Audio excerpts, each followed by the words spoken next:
tuba twarahawe mu bikorwa tuba twarize bya buri munsi. Taekwondo ngiye kwimaramo hafi imyaka 9 n'izi tekinike nyinshi zitandukanye. Umubare w'abantu bose uko baba bashoboka mu bushobozi naba mfite nakwirwanirira. Abantu nk'abangahe igiriranye? Byaterwa. None se ahandi nakinnye ni Korea deruko y'umwaka ushize 2019 aho twe twitabiriye Ambassadors Cup, Korea Ambassadors Cup. Yabaye mu kwa 11 umwaka washize, nazanyeho naho umudari wa gatatu ku rwego rw'isi. Rero ayo niyo marushanwa nabashije gukina, nkitwara neza, nkazana imidari.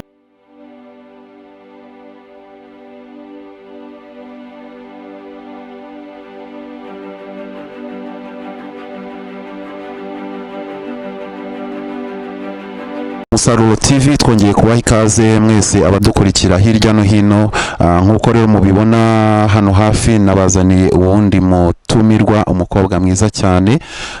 Ngewe ni Timamu Jean Baptiste murimo kumva kuri mikoro, ariko ku mashusho imbere ya kamera tuhafite umukobwa ngira ngo atangire abibwira. Murakoze, amazina yanjye ni UWAYO Clarisse, nkaba ndi umukinnyi ukina taekwondo hano mu Rwanda, nkaba mfite umukandara w'umukara deuxième dan. Bwo atabisobanukiye neza ni ceinture y'umukara dan ya kabiri. Ntago abantu benshi tuzi neza ibintu bijyanye na taekwondo, nta nubwo tuzi dusobanukiye neza ibintu bijyanye na ceinture. Wagerageza kuza kudusobanurira witonze mu kanya, ariko wenda ntarajya kure ngo tujye mu kiganiro neza. Urambwiye ngo witwa UWAYO Clarisse. UWAYO Clarisse rero nguyu imbere yanyu numwe mu bakobwa nabonye mbona arimo gukina imikino ntamenyereye ku bakobwa. Ntangiye no kuvuga intingira amatsiko menshi cyane, ndavuga intari ku bundi ubu Clarisse wazamuganiriza nkamenya ese nihe mpamvu yamuteye kujya kwiga uyu mukino, nubwo atarawudusobanurira. Turaza kubanza Clarisse tusobanurira abadukurikiye taekwondo ubundi ni iki? Taekwondo ni umukino njyarugamba ukomoka muri Korea, niho waturutse, niho abawutangije cyane niwe bawutwigishije. Ni umukino watangiye inaha mu Rwanda, watangiye muri za 2000 za kamera 2011 gutyo 2010, ariko ni kigiye watangiriye. Ni umukino ni martial art bakina bakoresheje imigeri cyane bakoresha n'igice cyo hejuru cy'amaboko. N'igice cyo hejuru cy'amaboko. Niyo mpamvu wagize igitekerezo cyo kwiga taekwondo? Nakoze nkunda imikino ya ntagari mu Rwanda. Oya, ni imikino ntago yari umukino, sibyo? Wavuze ngo sinzi ukuntu bivuze neza mu bundi buryo ngo ni umukino njyarugamba, nibyo? Kuki rero wakuze gukunda imirwano? Urebye nakuze bivuze ngo ukiri n'akana ubwo ngubwo wararwanaga? Nararwanaga by'ubwana by'abana. Noneho rero niyo mpamvu rero nkubajije ngo kubera ihe mpamvu uhisemo kwiga taekwondo. Habaho n'ubundi buryo bwinshi, habaho karate, haraba boxer, hari ibintu byinshi bikorwa mu bijyanye n'imirwanire. Imikino njyarugamba ni myinshi, kuki taekwondo ariyo wahisemo? Impamvu nakunze taekwondo nkumva nayo nakina, ni umukino usaba ukoresha imbaraga zawe, ntago ari imbaraga z'umurengera. Uburyo bwawo unawubona abantu bawukora ubona wishimiye, buri muntu wese yakwishimira kuwukina. Ukiubona ukubitishije amaso gusa. Akenshi ukunda imikino njyarugamba ufite no kuva mu mukino ukahita ujya mu yindi. Pese wowe nyine natangiriye, ariko niwe nakunze cyane, numva nawe ujyamo bitewe nuko ubonye. Cyambere kwigisha kwirwanaho mu gihe uhuye n'ikibazo wakwidefanda, ntago ni umukino mwiza ushimishije. Hanyuma rero bajya bavuga yuko abantu bize ibintu bijyanye n'imirwanire ariko barushaho kugira discipline mu myitwarire. Niko bimeze no muri taekwondo? Nawe urabibona ahantu henshi discipline, udafite discipline imikino njyarugamba cyane taekwondo ntago wayikora. Ko udafite discipline ufite kujya mu kibuga wawe ugiye gutangira kurwana na mugenzi wawe, ukibagirwa yuko ugiye gukina, aho kumva ko ugiye kurwana. Wagiramo watangira gukina wenda ukabise ukoze nk'iki wa mujinya wakuzamuka, nenda wo kubisa nk'umujyana ahantu wenda atabishakaga, kugira ngo wenda aguhe pardon ukahita wumva kurakaye ukahita ukora nk'igikorwa wenda kidakwiriye mu kibuga. Rero iyo babanza kudushyiramo ikintu cya discipline nicyo babamaraho akanya kanini batwigisha kurusha uko babanza kwigisha amatekinike, kuko badusetingamo gukora wumva yuko nubwo wize uyu mukino njyarugamba wo kurwana wo kwirwanaho ntabwo ari ngombwa kwenda uwukoresha ahantu hose, yaba ari hanze aho muhuye, abavandimwe, abaturanyi, ntabwo ari ngombwa ahantu hose ngo tuwukoreshe. Rero iyo uri mu kibuga discipline iyo itakuranze uratsindwa niba uri umuhanga gute. Discipline wibanze kuri discipline yo mu kibuga, wenda murimo mukora ibintu bitandukanye bijyanye na taekwondo. Ngiye navugaga discipline ya hano hanze mu mibanire yacu n'abandi bantu, mu mibanire ya buri munsi, mu rugo, mu kazi ka buri munsi, bwo nihe discipline babaha mu mibereho isanzwe kusanga abantu barwana bitonda. Harimo iyo urebye discipline, iyo ufite discipline mu kibuga ntago igarukira mu kibuga gusa, akenshi babikubakamo kumva ko ari bwo buzima bwa buri munsi urimo.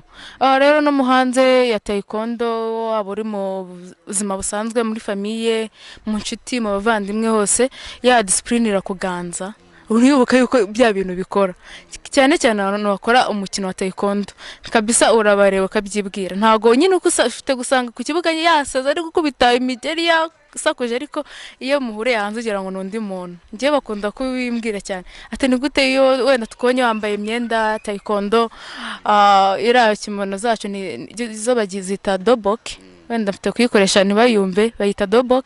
Ni gute kuba wayindiye wenda uburyo bumeze bitandukanye nuko tusanzwe tukuzi hanze. Rero ugasanga ni ibintu biraho ngo nyine ni uruhererekane kuko iyo umeze nyine discipline ufite mu kibuga no hanze yaho ubuyifite, ni ibintu bakubakamo. Noneho rero Clarisse, uri umukobwa wifitiye taye yawe ntoya nziza wibereye aho ngaho, wumva karati kuba ukina taekwondo wenda bizahurira hehe n'umuntu mushobora gukundana, cyane ko hari umuntu ukundana n'umuntu ugasanga ni umunyamafuti, ugasanga hari ibintu runaka mudahurije marakubabaje arakurakaje, uteganya kuzitwara gute ku muntu mwaba mukundana kandi uri umuntu ushobora kurakara nyine ukaba none se wenda ariko no guhitandasa ku ntego ngo mbaze kubijyanye no gukundana gusa no mu buzima busanzwe. Uvuze ko harimo discipline, ariko urabizi gukunda uri umwana muto sibyo, urakunda ufite amarangamutima sibyo, urabizi ko umuntu iyo ukunda umuntu niwe muntu ugushimisha ni nawe ukubabaza. Uzitwara gute mu gihe umuntu azaba yakubabaje, uzimirwanire uzabyitwara muto, urabiteganya ute? Urebye ntabwo ari wenyine ubumbabaje, naho tuba tubana kenshi inshuti zirakubabaza, ukagenda yenda akenshi yenda ku bantu babana muri sosiyete akenshi tukorana amakosa menshi utitaye ngo warize. Tukenda n'umunyeshuri na dutaha tuva ku ishuri ugasanga yenda hari ukuntu byitwayemo bitari byiza, kuko nzi kurimita amarangamutima yanjye mbasha kuyakavaringa simbigaragaze sibe murengera. Rero no mu rukundo bibaye ngombwa ko wenda tubana andakaje ambabaje nkababara, ntabwo nzahita mugaragariza amarangamutima yanjye ku kibuga, tuko nabikoramo nabikavaringa by'ubuzima busanzwe. None se kubikavaringa buriya ndemera ko ushobora gukavaringa ibindi bintu, murumuna mukuru wanjye, musaza wanjye, mama, papa, cyangwa se inshuti dusangiye bisanzwe. Ntago inshuti isanzwe ari kimwe na sheri, uko si ukuri? Niko kuri. Bivuze ngo umubabara gutera ukubabaza cyane kuruta undi uwo ari we wese yagutera. Yego niko bimeze, ariko urabimanaginga uhura nabyo mu buzima bwa buri munsi. Ntago tuve mu kukubabaza, umugabo araniwe kwifata ageze gutya gukubisa urushyi, bibaho sibyo? Hari igihe wazakundana n'umugabo utazi kwikontorora cyangwa ufite defo yo gukubita umugore sibyo, birashoboka. Uramutse ugize ingorane, kuko mbyita ko ari ingorane ku giti cyanjye, numva nta mugabo bundi wagakubisa umugore, niko nge mbyumva. Ariko bibaye ugahura n'umuntu ukubita umugore kandi atakurusha imirwano, byagenda gute? Murakoze cyane. Bibaye ngombwa ko twahura umuntu atandusha nyine kurwana akandakaza akambabaza nyine kugeraho wandi numva ko kwihangana binaniye, nibyo ngunda kuvuga kenshi ngenda wunga nkamusiga nkagenda ndagenda nyine kwihangana amarangamutima yacu turayakontorora. Ikintu twiga cya mbere ni ugukontorora amarangamutima yacu, kuko n'ubuzima busanzwe n'ubundi utabashije kwikontorora hanze ntabwo uzaza kwikontorora mu rugo ngo bizakunde. Kandi pe tubabazwa n'abantu benshi, inshuti, mu miryango, uko umuntu akwabaje kose ntabwo ari ko ahita ugaragaza amarangamutima yawe ngo ni uko wize kurwana ngo utangire urwane. Byafatwa ukundi ugasanga ahubwo na za sentire na za dani barazikwatse mu bayobozi bacu. Twe niko bimera ya. Nuvuga ngo iyo ukoze ikosa ryo kurwana mu buryo busobanutse cyangwa butanasobanutse bishobora gutuma utakaza urwego wari uriho. Kuba indiscipline urebye kuba indiscipline mu mico yose yaba atari kuba ngo ni discipline wenda isanzwe, ufite gukora ibintu bitandukanye bitari byiza birenze indangagaciro za taekwondo tugira amame tugenderaho. Ushobora gusanga za dani bazikwatse ugatangira mbega ugasa nkaho kansorenzwe mu muryango wa taekwondo. Uriya ni nk'umuryango, ni nk'uko nava mfiteyo abayobozi bandeberera, ariko ni nka famiye. Urebye ukuntu twubatsitse ni nka famiye. Ushatse rero niko kundi ndakosa, ntabwo umuntu abura kudakosa, twarakosheje cyane, ariko tugira abantu baza bakaduhana mu miryango, bakadukebura kurya discipline yacu ihoraho ya. None se nibagiye kukubaza taekwondo wayigiye he? Taekwondo nantangira kwiga nayigiye hariya Kimironko, aho bitaga kwa Kabuga, hasigaye hari ikigo cya polisi, niho natangiriye kwiga. Ko nigaga amasaha ya mbere mu gitondo nkarangiza kwiga saa 8:30 nahitaga njya kwiga taekwondo. Niho natangiriye hariya Kimironko, hari mu metero wanyigishije club yacu yitwaga Dream Fighters Taekwondo Club. Wakomereje kuvuze ngo niho watangiriye? Nyuma nyine ugenda uhindura amaklub, naje gukomereza muri polisi, ubu nasubiye muri club yanjye. Noneho rero wenda ntarabanda cyane aho ngaho twari turi, uri umwe mu bantu usibye no kuyimenya ushaka kubuyigisha. Urayigisha cyangwa ntago ari byo? Ndayigisha, mfite certificate yo gutoza, yaba abana yaba abantu bakuru, abagabo, abagore, bose ndatoza. Ubusanzwe kugira ngo umuntu mumwigishe umutoze bisaba iki? Cyambere ni ubushake bwe, yabishkunze yabishaka oramwigisha. Uramwigisha, ariko ntago bisaba ubushake gusa, uko biri kose hari n'igisabwa.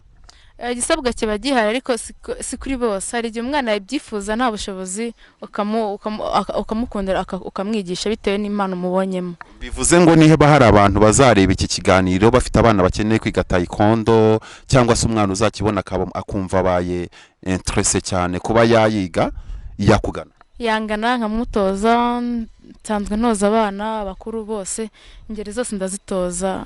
Uwabona kino kiganiro wese akaba interesse yaza akangana nkamutoza. None se mu buzima bwe nk'umukobwa wize kurwana, ahura n'ibibazo bitandukanye nkuko wazo bivuga, ni ryari wabarananiwe gukontorora amarangamutima yawe? Nta gihe nigeze numva naniwe gukontorora amarangamutima yanjye, kuko njye noroshye ubuzima. Ikintu mbonye kingoye mfite ukuntu nkikontororamo ubwanjye nkakireka. Urambeshya, ntago urababara ahantu ngo umuntu akwabaze wumve birakurenze umukubite witwaje ko yakubabaje nyine unitwaje kandi icyo ushoboye? Ntaho ndagira ngo nandukire mbe nakoresha noza impano yanjye mfite ngo njye kwikoresha hanze.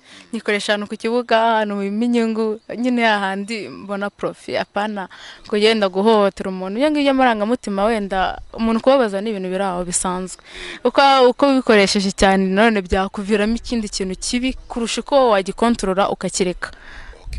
Usibye kuba warakundaga kurwana hakavuzamo n'utwo tuntu tundi dutandukanye, mu buzima busanzwe kumenya taekwondo bigufashije iki? Mu buzima busanzwe bituma nihagararaho, nago ndo umukobwa wenda apfa kumenyera cyenyege ngo wenda akenshi abakobwa turasuzugurwa cyane, turabantu nyine bafata nkaho badashoboye bakagusuzugura, yaba cyane cyane ndavuga ku bagabo. Abagabo bakunda, hari abagabo mbega bakunda kudaha igitsina gore indangagaciro zabo, kandi ko yuko manze uko babonamo udutege duke. Njyewe niko mbibona. Nago ngaragara nk'umuntu ufite imbaraga nyinshi cyane, ariko tekinike nzize nashobora kwirwanirira. Rero mu buzima busanzwe zimfasha, yaba kuba fiti mu buzima busanzwe, kuba gutekereza vuba, nanone ni ibintu byinshi umuntu ukora siporo wese arabizi nta hantu utandukaniye ariko especially taekwondo. Yeah. Okay, urakoze cyane. Noneho rero ntekereza ko mu kanya gatoya cyane turaza kubereka bimwe mu bitandukanye, kuko kuba ari umukobwa uhagaze umureba gutyo nta kintu yakoze ushobora no kuvuga uti se ubundi ashoboye icyazi iki. Numwe mu bana bashoboye kandi ndetse cyane nanakangurira abantu mwese muri hirya no hino mukeneye kwiga taekwondo kwa mwamugana. Turaza gushyiramo address number cyangwa se wanazanyura kuri channel yacu kugira ngo ubashe kubona uburyo wamugeraho. Ariko tutarasoza wenda ngo tubereke bimwe mu byo ari buze kubereka mu myitozo azi. N'abantu bangahe Clarisse ushobora kuba wakwirwaza bakubangamiye bibaye biri ngombwa? N'abantu bangahe? N'abantu bangahe muhuye bakakubangamira, barashaka kukwiba se, barashaka kugufata ku ngufu se, ubangamiye abandi bantu usura ko ari ngombwa kutabara? N'abantu bangahe ushobora kwirwanaho kwitabara nuhe mubari? Mu bushobozi tuba twarahawe mu bikorwa tuba twarize bya buri munsi. Taekwondo ngiye kwimaramo hafi imyaka 9, nize tekinike nyinshi zitandukanye. Umubare w'abantu bose uko baba bashoboka mu bushobozi naba mfite nakwirwanirira. Abantu nk'abangahe giriranye? Byaterwa. None se ubundi koze tekinike uhuye nk'umusore nkanjye ufite ibibaraga, ubu nta buryo nshaka kugufunga kandi ntugire ikintu ntwara? Nanjye mbanze tekinike nakoresha kugira ngo nkurwanye. Rero Clarisse, umukobwa mukomeje kubona imbere ya kamera za Umusaruro TV, ndagira ngo mubaze ni umukobwa wa mbere muri taekwondo, ntago aratubwira ese nasohokeye hehe, mpagararira igihugu cyanjye, nihe midari waba ufite, nibyo nagira ngo usangize abakuri iki kiganiro. Okay, mu mikino wa taekwondo nkomazemo imyaka myinshi saga 8. Nakinnye amakomisiyo menshi abarana mu gihugu, yabara amakomisiyo hanze y'igihugu. Hano mu gihugu nabako nitwaye neza bishoboka kose. Mu mukino rero mu mikino yo hanze nakinnye za Uganda, nyina ya Tanzania, nyina Kenya, hose niko nazanaga imidari, twitwaraga neza mu buryo bishoboka u Rwanda. Hanze nakinnye African Youth Game yabereye Gaborone muri agonuka neza. Ahandi ni Maroc, twe twagiye gukina amarushanwa ya Championnat d'Afrique. Twe twavuye n'aha turi amakipe atandukanye asaga 3, harimo abapara, abakina cyorogi na pumse. Nasohokanye bega twari ingeri zose, nabashije kwitwaramo neza, mbasha kuzana umudari wa 3, aho nahatanye n'abari baturutse mu bihugu bitandukanye byinshi. Mbona umudari wa 3. Ahandi nakinye nazanye icyo gihe nazanye imidari 2. Nakinye ubwanjye ndi ngenyine matana n'abakobwa bagenzi banjye. Nongera guhatana indi bayita peya, bakina ari umukobwa n'umuhungu. Amakipe nyene batandukanye, nabwo twitwara neza tuzanamo umudari wa 3. Muri rusange rero igihugu cyacu cyaje kuba icya 3 mu Rwanda. Ubwo ni 2018 nibwo twakinnye amarushanwa nibwo aheruka. Ahandi nakinnye ni Korea, deheruka mu mwaka ushize 2019, aho twitabiriye Ambassadors Cup, Korea Ambassadors Cup. Yabaye mu kwa 11 umwaka washize, nazanyeho naho umudari wa 3 ku rwego rw'isi. Rero ayo niyo marushanwa nabashije gukina, nkitwara neza, nkazana imidari. Murakoze. Okay, niyo marushanwa wabashije gukina. Hanyuma rero wenda tutarasoza neza ikiganiro cyacu, ntekereza yuko hari icyo uteganya muri wowe. Muri wowe uteganya iki kurusha kugira ngo umukino wa taekwondo urushe kugenda utera imbere? Cyo nteganya muri njyewe nasangiza abadukurikiye muri aka kanya ni ugukora cyane, nkageraho ngera nkateza imbere igihugu cyanjye. Wenda nsohotse nka performinga neza, ko rwose ni darapo ry'igihugu riba rizamutse. Ni ibintu wenda bidakunze kumenyerwa cyane. Nk'urugero hari twagiye Korea, twarishimye, twarakinye turatsinda. Bona ni ibintu bisa neza ko wenda tumanitse darapo ry'u Rwanda hari ahantu n'ibihugu babikomeye byinshi byateranye. Twari turi ibihugu migera mu 103 hafi aho ngaho ndakeka. Mbasha kuba mu wa 3 mu bakobwa twahatanye. Rero ni by'agaciro, aho nifuza kugera ni kure, ntaho ndagera muri aka kanya sinabangora aho nageze. Hari henshi nifuza kuba nagera, nkomeje gukuri mbonye abanshyigikira badushyigikire barebe ibyo dukora bishime, nta hantu na hato tutagera twabashije gukora cyane. Okay. Ninde muntu kwiyingayinga nyuma mu bakobwa uvuga uti uyu nguyu ndebye nabe yahita nshaho akantwara umwanya wa mbere mu gihugu? Ni benshi bitewe n'uburyo twe dukora taekwondo, tugendera mu makategori cyangwa ku myaka. Aba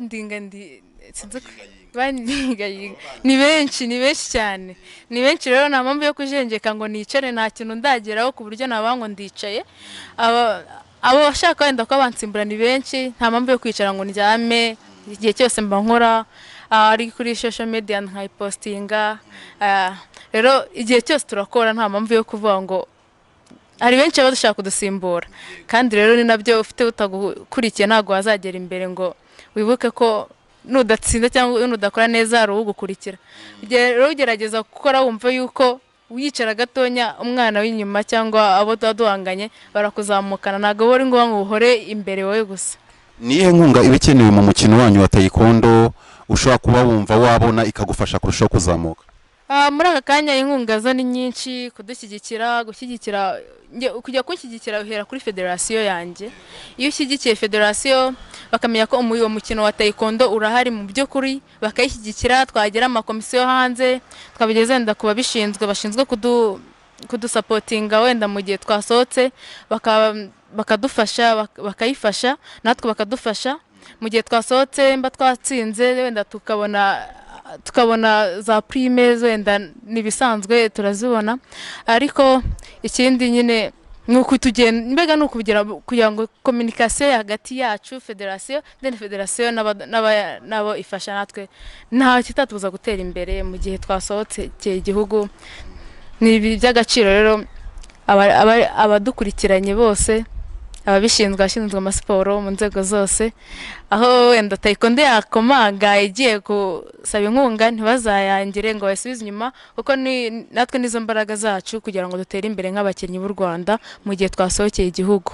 Kandi udashyigikiwe mu by'ukuri ntabwo hano wagera uri wenyine. N'igihe haba amakomisiyo bakadutera inkunga, tugakenera amakomisiyo menshi kugira ngo tuzamure kariyeri yacu.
Clarisse rero arashoje kudukorera utuntu dutandukanye kandi nk'utu tuntu kuko ntago mbizi neza.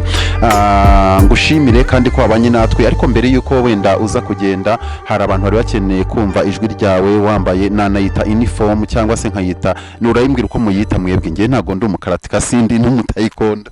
Murakoze. Imyenda yacu uburyo bayita doboke. Doboke bisobanura ni igikoreya, ni imyambaro nyine mu gikoreya niko bayita. nuvuga ngo byitwa imyambaro ni doboke niko imyenda yacu bayita. aho kugira ngo wenda uvuge nk'uko bayita muri karate, twebwe tuyita doboke. muri karate harya bayita ngo iki? Bayita kimono.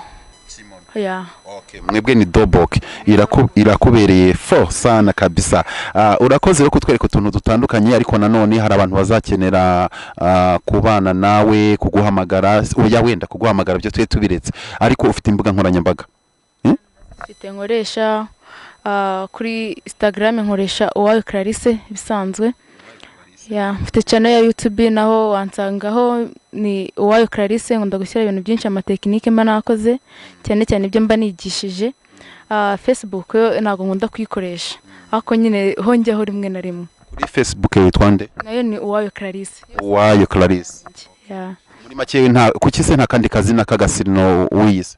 Ntago mbikunda kwita tuzeno ko dusirino. Ababyeyi banyise ni meza, ndabashimira cyane. Ndayakunda rero nabambe kujya kwiyita yandi, kandi yandi aranyuze cyane. Reka rero ngushimire Clarisse, wakoze kubana natwe, kandi n'ubutaha n'ikindi gihe tuzafatanye kugeza ku byiza abantu badukurikira. Murakoze cyane, ndabashimiye namwe.